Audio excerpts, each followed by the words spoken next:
Bonsoir à toutes et à tous, bienvenue dans Focus Sahel, l'émission qui vous offre une perspective unique sur la région. Chaque semaine, nous explorons les nombreuses facettes de la vie au Sahel. Au sommaire de cette édition, gros plan sur la crise diplomatique entre le Bénin et le Niger. La frontière entre les deux pays reste fermée près d'un an après le coup d'État ayant renversé le président nigérien Mohamed Bazoum. Niamey soupçonne son voisin de tentative de déstabilisation. Une brouille dont les conséquences économiques se font sentir dans les deux pays. Contexte et temps fort de cette brouille entre les deux voisins ouest-africains, c'est dès le début de ce programme avec Alexandrine Holognon. À suivre également l'analyse de Bagassi Koura qui est avec nous dans ce studio. Il est journaliste et chef du service Bambara de la VOA. Nous irons ensuite dans la région de Badiangara au Mali pour voir comment la crise sécuritaire affecte le secteur de la santé, notamment des centres de santé abandonnés et des personnels sanitaires qui ont déserté. Le fait marquant de la semaine, c'est l'élection présidentielle en Mauritanie. Le président sortant Mohamed Ould Cheikh El Ghazouani a été réélu dès le premier tour pour un second mandat avec 56,12%, un résultat contesté par l'opposition. À suivre enfin le reportage de notre correspondant au Burkina Faso où un observatoire des addictions prend en charge des consommateurs de drogue. Depuis 2016, des dizaines de personnes ont été soignées et réinsérées dans la société. Merci de vous joindre à nous pour ce voyage de découverte et d'information dans le Sahel.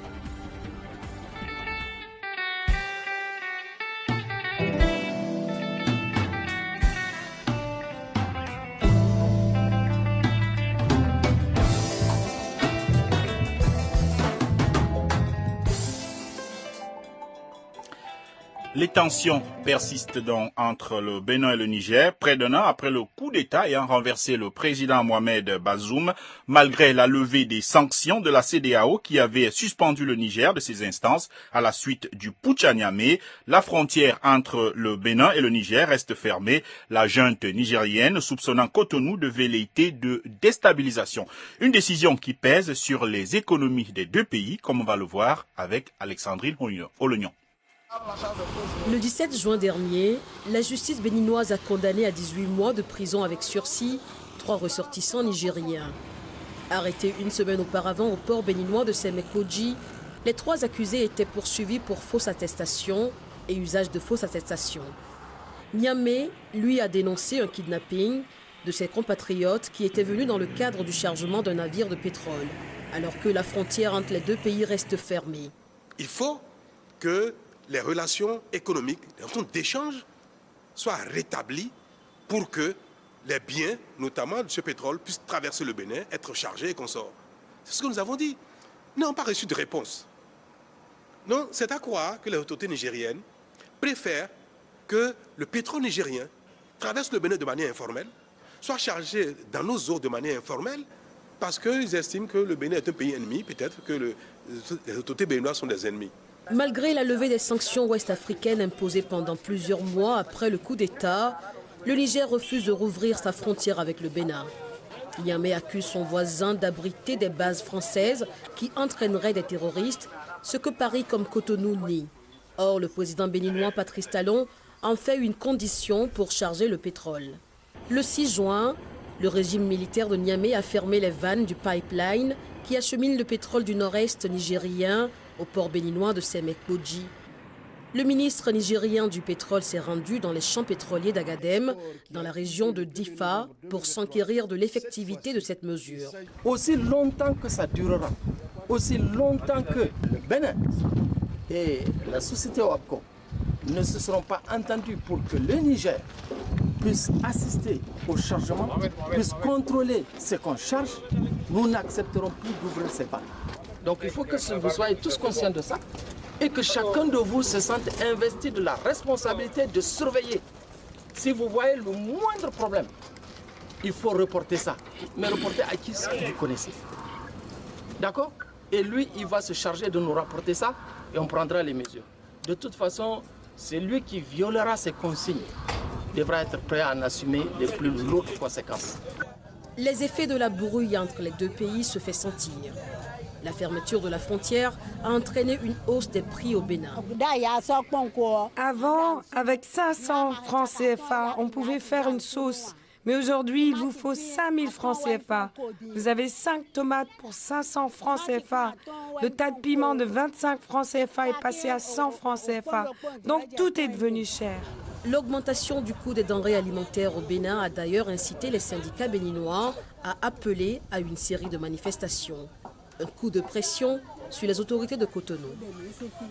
C'est vrai que pour nourrir nos frères et sœurs, pour vendre des céréales au Niger, nous avons permis que l'informel règne parce que c'est quand même nos frères et sœurs qui ont besoin de manger. Mais est-ce que nous allons transformer toutes les relations économiques, sociales, politiques entre le Niger et le Bénin en informel?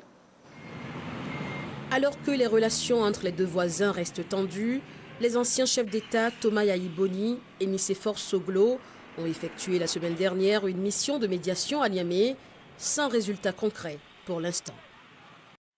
Et de cette médiation, on en parle avec Abdul Razak Idrissa que nous retrouvons à Niamey. Bonsoir Abdul Razak. Alors Abdul Razak, on l'a dit, on l'a vu dans le reportage, les anciens présidents Yayi Boni et Nicéphore Soglo du Bénin ont tenté une médiation la semaine dernière au Niger où vous vous trouvez. Est-ce qu'on en sait un peu plus, Abdul Razak, sur cette médiation? Qu'en pensent d'ailleurs les Nigériens? Oui, on en sait un peu plus, on va dire, puisque hier, la cellule de communication des deux anciens chefs d'État béninois qui étaient ici à Niamey il y a une dizaine de jours, a partagé un communiqué signé par les deux anciens chefs d'État, indiquant que hier, donc, de retour de leur mission, les deux anciens chefs d'État, Thomas Yayi Boni et Nicéphore Soglo, ont été reçus en audience par le président béninois, Patrice Talon, et ils ont donc, à la suite de cette audience, indiqué et salué d'ailleurs la volonté des deux parties à voir les choses évoluer pour le bonheur des deux populations. Donc ça, c'est une des dernières informations. Et puis, quelques heures après ce communiqué justement des deux anciens chefs d'État béninois à partir de Cotonou, ici à Niamey, les autorités ont également publié un communiqué pour un peu faire le point de ce qu'a été le séjour de ces deux anciens chefs d'État béninois au Niger. Le communiqué a été d'ailleurs signé par les deux et ici du côté du Niger par le Premier ministre de transition Ali Mohamed Lamine Zen. Et ce que l'on peut retenir donc de ce communiqué, c'est que au cours des échanges que les deux anciens chefs d'État béninois ont eu avec le président du CNSP, le général Tchani, ils ont noté que le président, le général Abdraman Tchani, a montré sa disponibilité et a même donné donc son accord de principe pour qu'une commission tripartite soit mise en place entre les deux pays. Une commission qui va être composée donc d'une délégation béninoise et d'une délégation nigérienne, mais aussi la troisième partie sera donc les deux anciens présidents qui ont effectué cette mission. Donc ils ont indiqué que cela est une avancée et que le président du CNSP, le général Abdraman Tchani, a montré sa disposition à ce que les relations puissent se rétablir entre les deux pays, pour que justement les relations économiques notamment puissent reprendre rapidement. Donc c'est un peu depuis hier soir, on va dire, que on a su tout cela, puisque aussi bien à leur retour, disons à la fin de leur mission ici à Niamey, qu'à leur arrivée à Cotonou, on s'attendait à ce que les deux anciens chefs d'État puissent communiquer sur ce qu'a été leur mission de médiation, mais on a eu ces quelques bribes d'informations hier donc dans les deux communiqués qui ont été publiés. Merci beaucoup Abdul Razak Idrissa pour les dernières nouvelles en rapport avec cette médiation entreprise par les anciens présidents béninois Yayi Boni et Nicéphore Soglo. Alors, pour une analyse, je me tourne vers Bagassi Koura qui est avec moi dans ce studio. Bagassi Koura est journaliste, il est originaire du Burkina Faso, il connaît donc bien l'Afrique de l'Ouest. Il est le chef du service Bambara ici à la VOA. Bonsoir Bagassi. Oui, bonsoir. Alors, on l'a vu, Bagassi, la tension n'est pas retombée entre Cotonou et Niamey depuis près d'un an qu'il y a eu ce coup d'État qui a renversé Mohamed Bazoum. Qu'est-ce qui fait véritablement durer la brouille entre les deux pays? Est-ce que, selon vous, Niamey a raison de redouter une tentative de déstabilisation à partir du Bénin? Oui, qu'est-ce qui fait durer cette tension? C'est une très bonne question et c'est une question qu'on continue de se poser parce que c'est vrai, Niamey a avancé un certain nombre d'arguments, notamment le fait qu'il y aurait une base française où on entraînerait des terroristes, ce qu'on n'a jamais vu en Afrique de l'Ouest, pas seulement au Bénin, Mais nulle part en Afrique de l'Ouest, on a vu une base militaire d'un pays en train d'entraîner des terroristes. Ça fait un peu partie de tout ce qu'on a raconté comme fake news.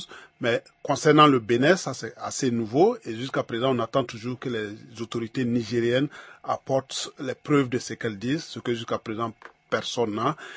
Et donc, peut-être l'explication qui peut un peu tenir, c'est que le Niger n'a pas vraiment toléré que le Bénin, qui est son voisin, donc avec qui il est habitué à partager un certain nombre de choses, ait pu s'associer à la CEDEAO pour prendre ces sanctions qui ont été assez cruelles, assez dures contre le Bénin et contre le Niger. Mais le Bénin, est-ce que le Bénin, qui fait partie d'une organisation qui décide d'aller dans une certaine direction donnée, est-ce que le Bénin pouvait faire autrement?